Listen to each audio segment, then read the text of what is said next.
And main problem 24ல அது reflect ஆனதுக்கு main காரணம் என்னன்னு கேட்டீங்கன்னா அந்த போஸ்ட் போல் வயலன்ஸ். 21 எலெக்ஷன்ல பிஜேபி ஓட்டு போட்டவங்களும் சரி, வேட்பாளர்களும் சரி தாக்கப்பட்டவுடன் அதை ஹேண்டில் பண்றதுல பிஜேபி தலைமை தவறிவிட்டது. BJP central leadership has failed அப்படின்னு நான் சொல்லுவேன். அதன் ஒரு வெளிப்பாடு தான் 24ல அந்த வெற்றியின் ஒரு மார்ஜின் ரொம்ப கம்மியா போனதுக்கு அதுக்கு காரணம். ஏன்னா அந்த பார்ட்டியில உள்ள ஒர்க்கர்ஸ் என்ன ஃபீல் பண்ண ஆரம்பிச்சாங்கன்னா, ஒரு ஒரு பார்ட்டி கிரைசிஸ்ல இருக்கிற போது அந்த பார்ட்டி லீடர்ஷிப் அவங்க கூட இருக்கணும் அப்படின்னு எதிர்பார்த்தாங்க.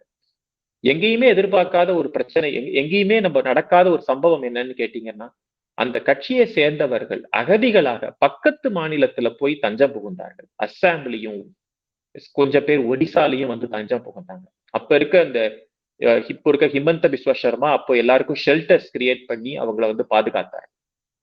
சோ அது ஒரு மறக்க முடியாத ஒரு சம்பவம். என்னைக்குமே வெஸ்ட் பெங்கால்ல பிஜேபி ஒர்க்கர்ஸுக்கு அந்த கான்பிடன்ஸ் வரணும். நம்ம கஷ்டப்பட்டோம்னா நம்ம கூட கட்சி நிக்கும் அப்படிங்கிற அந்த நம்பிக்கை ஏற்படும் பொழுது அது வேறு விதமான ஒரு நல்ல ஒரு இதுவாக கொண்டு போய் முடியும்.